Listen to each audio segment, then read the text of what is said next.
నేను చేసింది తప్పు, నన్ను మన్నించండి అని కాళ్ళ మీద పడి వేడుకుంటుందనుకుంటే మళ్ళీ కుస్తీలు పట్టడానికి వెళ్ళిపోయిందా? పానీ అల్లుడు, పోతే పానే. తన లైఫ్ చూసుకుంటే మనం లైఫ్ చూసుకుందాం. నువ్వేం బాధపడకు. తొందరలో తనకంటే గొప్ప అమ్మాయిని తీసుకొచ్చి నీకు నేను పెళ్లి చేస్తా. మావయ్య, ఇంతవరకు నువ్వు చేసింది చాలదా? ఇప్పుడు ఇది కూడానా? పెళ్లి చేస్తాడంట పెళ్లి. రే వీరా, రే ఏంటన్నా అంత మాట అనేసాడు? అల్లుడే కదరా, బాధలు మాట్లాడాడు. వదిలేయ్. వీడిని మనం ఇలాగే వదిలేస్తాం అనుకో, రేపు ఏం నుయ్యో గొయ్యో చూసుకొని సూసైడ్ చేసుకుంటాడు. వదలకూడదు. వెంటనే ఓ మంచి పిల్లనిచ్చి అల్లుడికి పెళ్లి చేద్దాం. అంతకన్నా ముందే ఆ కుస్తీ పిల్లకి డైవర్స్ నోటీస్ పంపుదాం. పంపడవచ్చుగా? అండర్ ఎస్టిమేట్ చేసావన్నా. According to Indian constitution section 407. పంపడం తెలుసా తెలీదా? తెలుసన్నా. ఆ పని చూడు ముందు. ఇప్పుడు వెళ్ళి పంపించేస్తాను.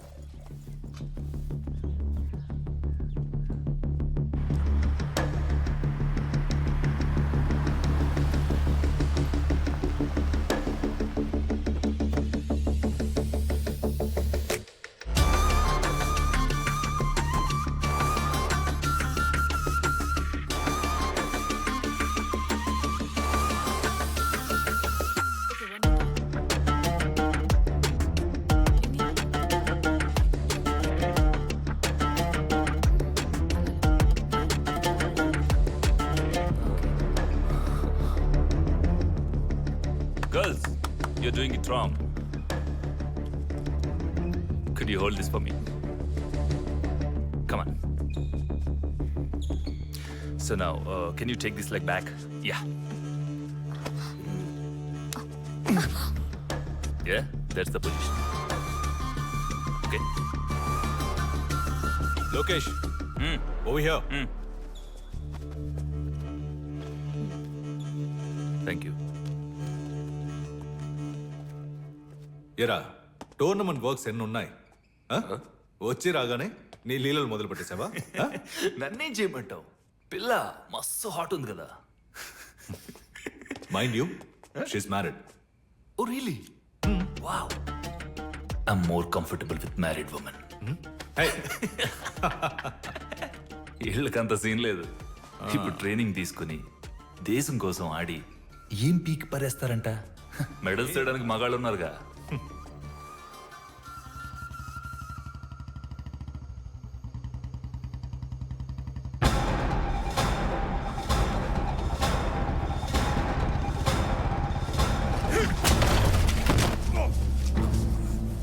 అన్నా, వెంటనే బయలుదేరి కారికి రా అన్నా. ఏంట్రా ఏదైనా ప్రాబ్లమా? చెప్తున్నా కదా, త్వరగా రానా నువ్వు.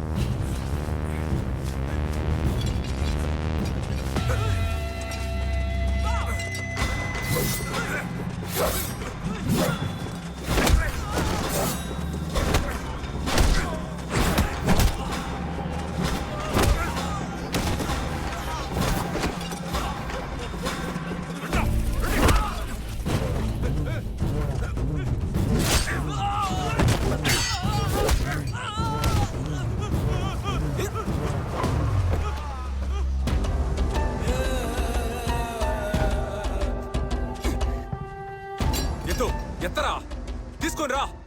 ఇవాళ నువ్వో నేను తేలిపోవాలి. నీతో గొడవపడి నేను చంపటానికి వచ్చా అనుకున్నావా? ఎప్పుడైతే నీ పిల్లం నన్ను కొట్టి నీ ప్రాణం కాపాడిందో ఆ రోజు నువ్వు చచ్చిపోయావు. నాకు సంబంధించినంత వరకు నువ్వు చచ్చిన పావు. పాలు తాగే పసిపిల్లోడితోన్న గొడవకి వెళ్తాను కానీ నీతో మాత్రం గొడవకి రాను. నీ మీద చెయ్యాలన్నా కూడా అవమానంగా ఉంది. నీకు విషయం తెలుసారా? ఎప్పుడైతే నీ పిల్లం నన్ను కొట్టిందో ఆ రోజు నుంచి నా పిల్లం నా మర్యాద ఇవ్వడం మానేసింది. ఊరందరి ముందు ఆడదాంతో దెబ్బలు తిన్నాను ఉమ్మేసింది. రై, ఎవరా ఫోన్ చేసింది?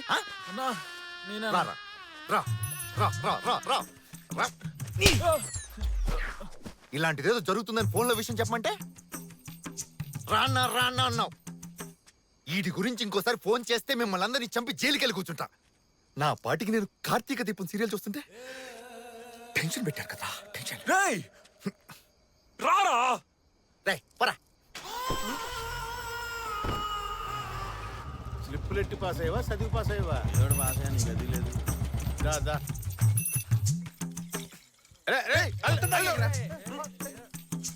బాటలన్నా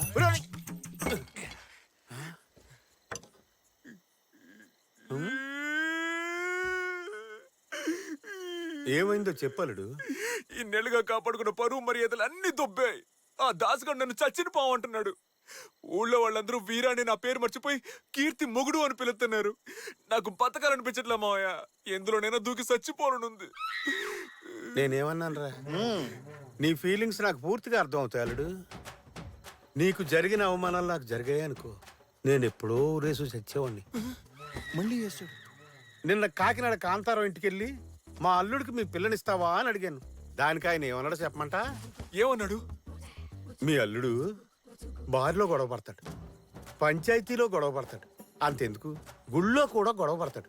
ఎక్కడ పడితే అక్కడికి నా కూతురు వెళ్ళి ఫైటింగ్లు చేసి ఆయన కాపాడలేదు, దాన్ని నేను అలా పెంచలేదు అన్నాడు. దాని అర్థం ఏంటనుకున్నావు? ఏమర్థం మావయ్య? ఆ?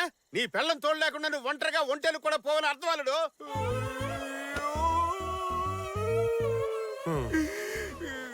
ఇవన్నీ వింటూ నేను బతికుండాలా? ఇప్పుడే చచ్చిపోతా. నాది నువ్వు చావాలంటే తాగాల్సింది ఇది కాదు. మోటార్ రూమ్ లో దొడ్లు గడిగే ఫినాల్ బాటిల్ ఉంటది, అది అయితే పని అవుతుంది. నేను వెళ్తా. ఏయ్! వెళ్ళి చచ్చిపోతా. చస్తే పోయిన మర్యాద మళ్ళీ తిరిగి వస్తుందా? మర్యాద పోయిందని తట్టుకోలేక పైకి పోయడం చెడ్డ పేరే మిగులుతుంది. ఎక్కడ పోయిందో అక్కడే ఎత్తుక్కోవాలరా. ఎక్కడ పడితే అక్కడ ఎతికేవనుకో, ఎతికేది ఎలాగా దొరకదు. పోయిన మర్యాద ఎన్నటికి తిరిగిరాదు. ఏంది మావయ్య నువ్వు అనేది? నీ పెళ్ళం ఉందే, అది నీకన్నా బలశాలని ఊరు ముందే నిరూపించుకుంది. అదే ఊరు ముందు నీ పెళ్ళం కన్నా నువ్వే బలవంతులని నిరూపించుకొని చూపించు. అంటే మళ్ళీ వాళ్ళతో తిరణాల్లో గొడవ పడమంటావా? మంది ఎక్కువైంది నీకో. మరి వచ్చే నెలలో నీ పెళ్ళం ఓ కుస్తీ పోటీల్లో పాల్గొంటుంది కదా. అవును. అదే పోటీలో నువ్వు చేరి దాన్ని తుక్కు తుక్కు కింద ఓడించి గెలిచి చూపించు. దీనికన్నా ఫినాలే బెటర్. ఏంది అల్లుడు ఆలోచనలో పడ్డా? ఆ గెలుపు తర్వాత ఈ ఊళ్ళో వాళ్ళందరూ నీకు ఇచ్చే మర్యాద ఉంటుంది చూడు, అది వేరే లెవెల్ అంతే. ఏంటన్నా పిచ్చి పిచ్చిగా వాగుతున్నా? అమ్మాయిల పోటీల్లో ఈడెలా పాల్గొంటాడు చెప్పు? సెక్షన్ 407 ప్రకారం ఇది అసలు రూలే కాదు. నువ్వు నీ తొక్కలో రూల్స్ మర్చిపెట్టుకో. ఫారెన్ లో జరిగింది కదా, టీవీలో మనం చూసాం కదా. బలవంతంగా అయినా ఒప్పిద్దాం. ఇండియా ఇంకెప్పుడు డెవలప్మెంట్? వీడికి అసలు కుస్తీ పడ్డమే తెలియదుగా. ఇందులో పెద్ద తెలుసుకోవడానికి ఏముందిరా? మన ఊళ్ళో కబడ్డీ ఎంతో, ఆ ఊళ్ళో కుస్తీ ఎంత? ఏమంటున్నావు మాంసు? కబడ్డీ కుస్తీ ఒకటా? ఈ పోటీలన్నీ ఒకే బాపత్రా, పేర్లే వేరు వేరంతే. నేను చెప్తున్నాను కదా, పోటీలో నుంచో గెలిచి తీరతావు. జై హింద్.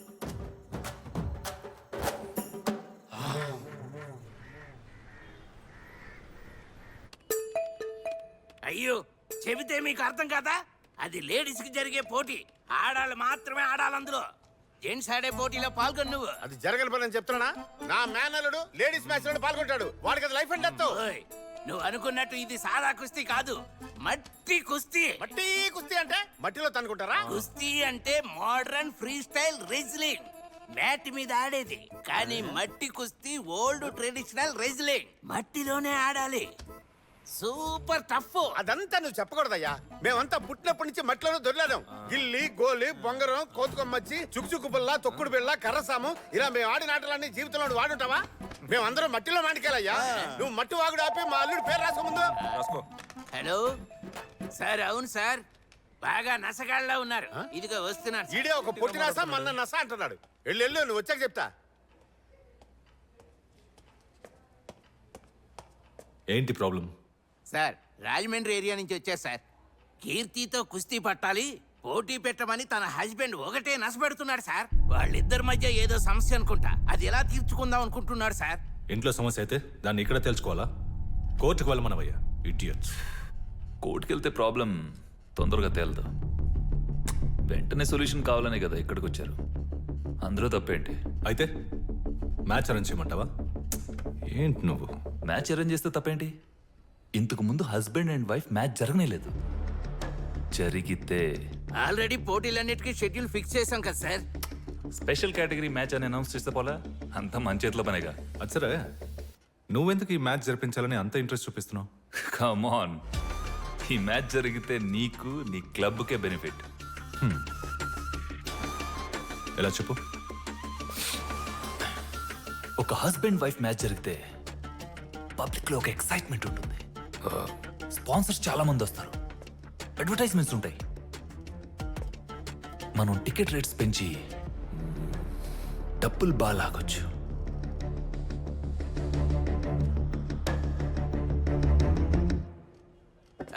ఎండితో మాట్లాడానయ్యా.